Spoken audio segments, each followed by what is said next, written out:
TBF రాష్ట్ర committee పిలుపులో భాగంగా మన తెలంగాణ రాష్ట్ర వ్యాప్తంగా దళిత భవన్ ఫ్రంట్ రాష్ట్ర కమిటీ ఆధ్వర్యంలో విద్యా బడ్జెట్ సాధన కోసం ఒక పాదయాత్రను నిర్వహించడం జరుగుతుంది.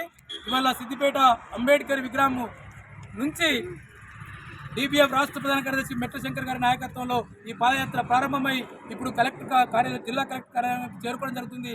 అనంతరం ఈ వినతిపత్రం ఇవ్వడం కలెక్టర్ గారికి వినతిపత్రం సమర్పిస్తాం. మేము ప్రధానమైన డిమాండ్లు ఏం చెప్తామంటే కాంగ్రెస్ పార్టీ పార్లమెంటు అసెంబ్లీ ఎన్నికల సమయంలో విద్యకు 15% నిధులు కేటాయిస్తామని చెప్పింది. గత కేసీఆర్ ప్రభుత్వం విద్యా వ్యవస్థను మొత్తం ధ్వంసం చేశారు. కాబట్టి మేము విద్యను అభివృద్ధి చేస్తాము, ఆధునీకరిస్తాము, కనుక మాకు ఓట్లు వేయమని చెప్పి ఆనాడు రేవంత్ రెడ్డి గారి నాయకత్వంలో కాంగ్రెస్ పార్టీ ఎన్నికల మేనిఫెస్టోలో పెట్టి ఓట్లు వేసుకొని అధికారంలోకి వచ్చి సంవత్సరం గడుస్తున్న విద్యకు హామీ ప్రకారం నిధులు కేటాయించలేదు. గత బడ్జెట్లో కేవలం 6.3% మాత్రమే నిధులు కేటాయించింది. కాబట్టి ఈ అసెంబ్లీ ఇవాళ ప్రారంభమైంది, ఇవాళ అసెంబ్లీ నడుస్తూ ఉంది. మేము ప్రభుత్వానికి కోరుతుంది ఏంటంటే మీ హామీ ప్రకారము విద్యకు 15% బడ్జెట్ ఇవ్వండి. ఈ రాష్ట్రంలో 60 లక్షల మంది విద్యార్థులు ప్రభుత్వ పాఠశాలలు చదువుతున్నారు, కనీస వసతులు లేవు. మీ ప్రభుత్వమే అబ్స్టాక్ విడుదల చేసింది 2024-25 లెక్కల ప్రకారము 11% పిల్లలు బడి బయట ఎవరు అని చెప్పి అసలు నివేదిక చెప్తుంది.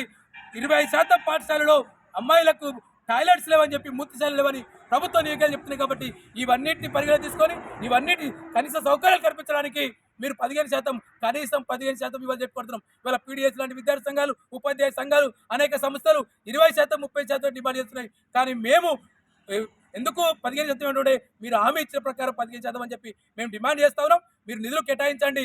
ఈ వచ్చే అసెంబ్లీలో ఇప్పటికే మేము టీబీఎఫ్ ఆధ్వర్యంలో డిప్యూటీ సీఎం గారిని ఆర్థిక శాఖ మంత్రి గారిని స్వయంగా కలిసి ఒక వినతిపత్రం ఇచ్చాం. హైదరాబాద్లో రాష్ట్ర సభ జరిపాం. అట్లా అన్ని జిల్లాల్లో కలెక్టర్ గారికి, ఎంఆర్ఓలకు ఈ దరఖాస్తులు ఈ బడ్జెట్ పెంచాలని చెప్పి మేము కోరాం. ఇవాళ అసెంబ్లీ ప్రారంభమైంది కాబట్టి ఈ ప్రారంభమైన సందర్భంగా మేము అన్ని జిల్లా కేంద్రాల్లో ఈ పాదయాత్ర చేస్తూ ఇప్పటికే మెదక్లో అయిపోయింది, సిద్దిపేటలో అయిపోతుంది, ఇప్పుడు వరంగల్లో అయిపోయింది, హైదరాబాద్లో జరగబోతుంది. ఇట్లా రాష్ట్ర వ్యాప్తంగా అనేక జిల్లాల్లో పాదయాత్ర నడుస్తుంది.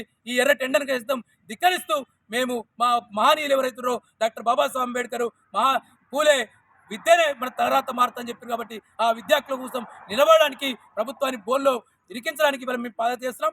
ఇక్కడ ప్రతిపక్ష నాయకుడికి మేము ఒకటే విన్నవిస్తున్నాం, మీరు విద్యను ధ్వంసం చేశారు, మీకు ప్రజలు బుద్ధి చెప్పారు, మీరు ఓడించారు, ఇప్పుడైనా అసెంబ్లీలో మాట్లాడండి. పొద్దుగా లేస్తే రైతు బంధు గురించో ఇంకో దాని గురించో కాకుండా ఎక్కువ మెజార్టీ ప్రజలైన ఎస్సీ, ఎస్టీ, బీసీ మైనార్టీలకు ఉపయోగపడే విద్య గురించి మీరు అసెంబ్లీలో మాట్లాడి ప్రభుత్వాన్ని నిలదీసి వాళ్ళ హామీ ప్రకారం 15% నిధుల్ని సాధించేందుకు మీ ప్రయత్నం చేయాలని చెప్పి కేసీఆర్కు, ఇక్కడ హరీష్ రావులకు, బీజేపీ అందరికీ కూడా మేము కోరుతా ఉన్నాం. దళిత మైనారిటీ తరఫున ఒకవేళ ప్రభుత్వం స్పందించకపోతే దీన్ని మరింత ఒక రాష్ట్ర వ్యాప్త ఉద్యమంగా నిర్మించడానికి మేము ప్రణాళిక సిద్ధం చేస్తున్నామని తెలియజేస్తున్నాం.